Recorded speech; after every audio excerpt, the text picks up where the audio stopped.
ஹரே கிருஷ்ணா கிருஷ்ணா கிருஷ்ணா ஹரே ஹரே, ஹரே ராமா ராமா ராமா ஹரே ஹரே. குட்டி கதைகள் 346.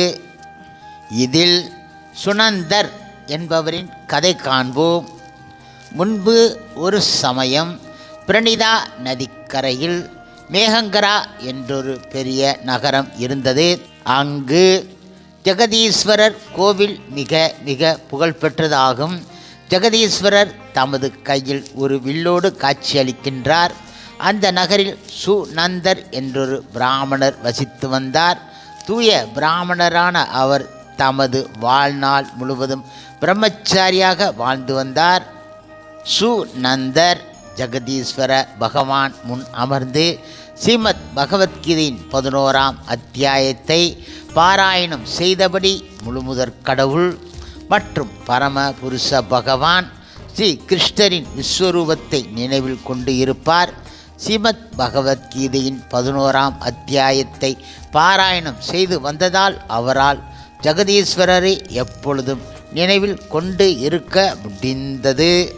இப்படியாக இருக்கும் ஒரு சமயம் சுநந்தர் கோதாவரி நதிக்கரையில் உள்ள புண்ணிய ஸ்தலங்களுக்கு தீர்த்த யாத்திரையாக சென்றார். விரஜ தீர்த்தத்தில் தொடங்கி எல்லா புனித ஸ்தலங்களுக்கும் சென்றார். எல்லா இடங்களிலும் அவர் நீராடி அத்தலத்தின் முக்கிய விக்கிரகத்தை தரிசித்தார். ஒரு நாள் விவாக மண்டபம் என்ற நகரை அடைந்தார். தமது பரிவாரங்களோடு தங்குவதற்கு இடம் தேடி கடைசியில் அந்த நகரின் மத்தியில் இருந்த ஒரு தர்மசாலையில் தங்கி இரவு முழுவதும் ஓய்வு எடுத்தார். சுநந்தர் காலையில் எழுந்து பார்த்தபோது தம்முடன் வந்தவர் யாரையும் காணாமல் ஆச்சரியப்பட்டார். அவர்களை தேடியபோது நகர அதிகாரியை சந்தித்தார். அவரோ சுநந்தரின் பாதங்களில் விழுந்து வணங்கி கூறினார், ஓ பெரும் முனிவர் அவர்களே, தங்கள் உடன் வந்தவர்கள் எங்கு சென்று விட்டார்கள் என்பதை என்னால் கூற இயலாது. ஆனால் தங்களை போன்ற பக்தர் யாருமே இல்லை என்பதை மட்டும் என்னால் கூற முடியும். தங்களைப் போல் தூயவரை நான் ஒருபோதும் பார்த்தது கிடையாது. எனது அன்பு பிராமணரே, தாங்கள் இந்த நகரில் தங்கி இருக்க வேண்டும். இது எனது வேண்டுகோள் என்றார் அவர். நகர அதிகாரியின் பணிவான வேண்டுகோளை கேட்ட சுநந்தர் சில நாட்கள் அங்கு தங்கியிருக்க முடிவு செய்தார்.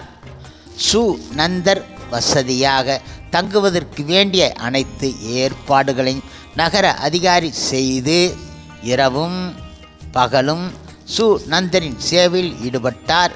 8 நாட்கள் கழித்ததும் ஒரு கிராமவாசி வந்து சுநந்தரின் முன் நின்று பலமாக கதறி அழுதபடி, ஓ தூய பிராமணர் அவர்களே, நேற்று இரவு ஒரு ராட்சசன் எனது மகனை தின்றுவிட்டான் என கூறினார். சுநந்தர் அவனிடம், அந்த ராட்சசன் எங்கு தங்கியிருக்கிறான்? உன் மகனை அவன் எப்படி கொன்று தின்றான் என கேட்டார். கிராமவாசி பதில் கூறினான், இந்த நகரில் ஒரு பயங்கரமான ராட்சசன் வாழ்கின்றான். அவன் நினைத்த போதெல்லாம் மனிதர்களை தின்று வந்தான். ஒரு நாள் நாங்கள் அனைவரும் அவனிடம் சென்று எங்களை காப்பாற்றும்படி வேண்டினோம். பதிலுக்கு அவனது தினசரி உணவை தருவதாக கூறினோம். ஒரு தர்மசாலையை கட்டி அந்த நகருக்கு வரும் பயணிகளை அங்கு தங்குபடி சொல்வோம். அவர்கள் தூங்கும்போது ராட்சசன் வந்து அவர்களை தின்று விடுவான். இவ்வாறாக நாங்கள் அந்த ராட்சசன் இடமிருந்து எங்களை காப்பாற்றி கொண்டோம். தாங்களும் தங்கள் உடன் வந்தவர்களும் அந்த தர்மசாலையில்தான் தங்கி இருந்தீர்கள். ஆனால் ராட்சசன் மற்ற எல்லோரையும் தின்றுவிட்டு தங்களை மட்டும் விட்டு விட்டான். நேற்று என் மகனையும் தின்று விட்டான். அதற்கு காரணம் எனக்கு தெரியும். நேற்று இரவு என் மகனின் நண்பன் வந்தான். அவன் எனது மகனின் மிக நெருங்கிய அன்பு நண்பன் என்பதை அறியாமல் அவனை தர்மசாலையில் தங்கச் சொல்லிவிட்டேன். பின் அதை எறிந்த எனது மகன் தர்மசாலைக்கு சென்று அவனை மீட்கச் சென்றான். ஆனால் என் மகன் சென்றபோது அவனையும் ராட்சசன் தின்றுவிட்டான். இன்று காலை நான் ராட்சசனிடம் சென்று பிற பிரயாணிகளோடு என் மகனையும் ஏன் தின்றாய் என கேட்டேன். என் மகனை நான் மீண்டும் பெற வழியேதும் உண்டா என அவனிடம் கேட்டேன். அதற்கு அந்த ராட்சசன், தர்மசாலைக்கு உன் மகனும் வந்து இருந்தான் என்பது எனக்கு தெரியாது, அதனால் அவனையும் சாப்பிட்டு விட்டேன். நான் இந்த ராட்சச உடலில் இருந்து விடுவிக்கப்பட்டால் உனது மகனும் உனக்கு திரும்ப கிடைக்க வழி உண்டு என்றான் அவன். அது தினமும் ஸ்ரீமத் பகவத்கீதையின் 11ஆம் அத்தியாயத்தை பாராயணம் செய்யும் ஒருவரால் தான் சாத்தியமாகும் என்றான் அவன். இப்போது கூட அத்தகைய ஒரு பிராமணர் இந்த நகரில் உள்ளார். அவரும் அந்த தர்மசாலையில் தங்கினார். ஆனால் அவர் தினமும் 11ஆம் அத்தியாயத்தை பாராயணம் செய்வதால் நான் அவரை தின்னவில்லை. அவர் தினமும் 7 முறை பகவத்கீதையின் 11ஆம் அத்தியாயத்தை பாராயணம் செய்து என் மீது புனித நீரை தெளித்து விட்டால் இந்த ராட்சச உடலில் தங்கியுள்ள நான் பெற்றுள்ள சாபம் விலகிவிடும், நான் விடுதலை பெறுவேன் என கூறினான். இதையெல்லாம் கேட்ட சுநந்தர் கிராமவாசியிடம், அந்த ராட்சசன் என்ன பாவம் செய்து சாபம் பெற்று இருக்கிறான் என கேட்டார். அந்த கிராமவாசி பதில் கூறினான். ஒரு சமயம் இந்த நகரில் ஒரு விவசாயியாக அந்த ராட்சசன் பிறந்து வாழ்ந்து இருந்திருக்கிறான். ஒரு முறை அவன் வயல்களை கவனித்து கொண்டு இருந்தபோது அவனுக்கு சற்று தூரத்தில் ஒரு பெரிய கழுகு சாலையில் சென்ற ஒருவரை தாக்கிவிட்டது. அந்த வழியாக சென்ற ஒரு யோகி அதை பார்த்து உதவி செய்ய ஓடி வந்து இருக்கிறார். ஆனால் காலம் கடந்து விட்டது. யோகி அந்த விவசாயியின் மீது கோபம் கொண்டு பேசியிருக்கிறார். பிறரை திருடரோ, நெருப்போ, பாம்போ அல்லது ஆயுதம் ஏந்தியவரோ தாக்க வரும்போது அந்த அபாயத்தை பார்ப்பவர் உதவி செய்ய முடிந்தும் உதவி செய்யாமல் இருந்தால் யமராஜாவால் தண்டிக்கப்படுவார். நரகத்தில் பலகாலம் கஷ்டப்பட்ட பின்பு ஓநாயக பிறப்பார். உதவி தேவைப்படும் ஒருவருக்கு உதவி செய்பவர் மீது பகவான் விஷ்ணு மகிழ்ச்சி அடைவார்.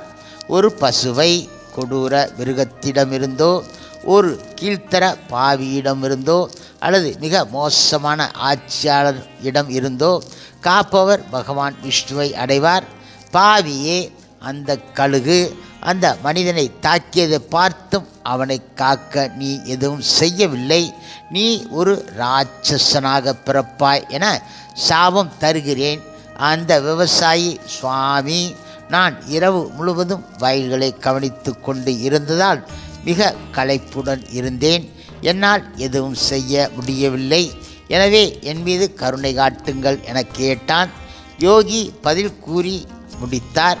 ஸ்ரீமத் பகவத்கீதையின் 11ஆம் அத்தியாயத்தை தினமும் பாராயணம் செய்யும் ஒருவர் உன் தலையில் நீர் தெளித்தால் உனக்கு சாப விமோச்சனம் கிடைக்கும் என்றார் அவர். கிராமவாசி சுநந்தரிடம் இந்த கதை கூறிவிட்டு வேண்டினான். தங்கள் கையால் அந்த ராட்சசன் மீது நீர் தெளித்து காப்பாற்ற வேண்டும்.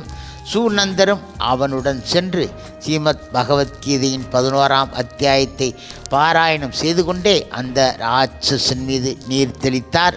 உடனே அந்த ராட்சசன் விஷ்ணுவின் திவ்ய உடல் போன்ற 4 கைகள் கொண்ட உருவம் பெற்றான். அது மட்டும் கிடையாது, அவன் இதுவரை தின்று இருந்த ஆயிரக்கணக்கான பேரும் அதுபோன்ற வடிவத்தை பெற்று விட்டார்கள்.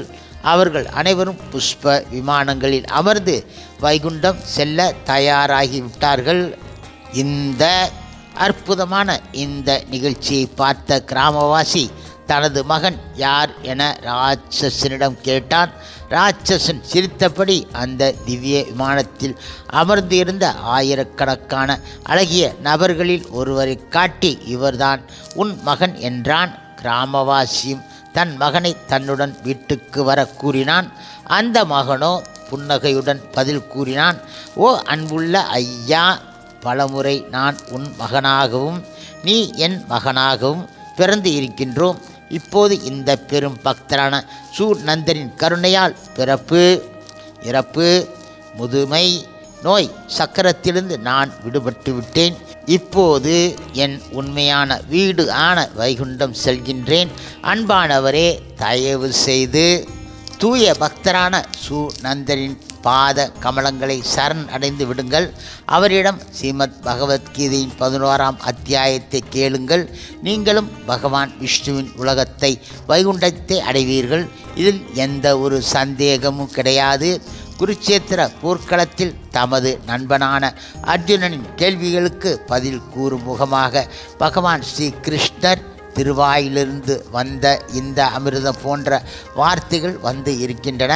இதை கேட்பதாலும் பாராயணம் செய்வதாலும் மட்டுமே கூட ஒருவர் பிறப்பு, இறப்பு, முதுமை, நோய், சக்கரத்துடன் தம்மை பிணைத்துள்ள இறுகிய முடிச்சிலிருந்து விடுபட முடியும். இப்போது சிவபெருமான் கூறினார். அறிவு நிறைந்த இந்த வார்த்தைகளை பேசிய பின்பு அந்த மகன் அதிர்ஷ்டசாலிகளான அந்த ஆத்மாக்களோடு சேர்ந்து வைகுண்டம் சென்று விட்டான். தந்தையான கிராமவாசியும் சூட் நந்தரிடம் ஸ்ரீமத் பகவத்கீதையின் 11ஆம் அத்தியாயத்தை கற்றுக்கொண்டு பாராயணம் செய்து வந்தான். விரைவில் அவர்கள் இருவரும் வைகுண்டம் சென்றார்கள். ஓ எனது அன்பு பார்வதி, ஸ்ரீமத் பகவத்கீதையின் 11ஆம் அத்தியாய மகிமைகளை என்னிடமிருந்து நீ கேட்டு இருக்கின்றாய். எல்லா பாவ விளைவுகளில் இருந்தும் இது ஒருவரை விடுவிக்க வல்லது ஆகும்.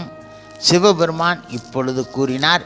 என் பிரிய பார்வதி, இப்போது ஸ்ரீமத் பகவத்கீதையின் 11ஆம் அத்தியாயத்தின் பெருமைகளை உனக்கு கூறினேன்.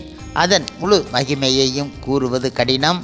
ஆயிரக்கணக்கான நிகழ்ச்சிகள் இருப்பினும் அவற்றில் ஒன்றை மட்டும் இப்போது உனக்கு கூறியிருக்கின்றேன் என்றார் அவர். ஹரே கிருஷ்ணா ஹரே கிருஷ்ணா கிருஷ்ணா கிருஷ்ணா ஹரே ஹரே, ஹரே ராமா ராமா ராமா ஹரே ஹரே.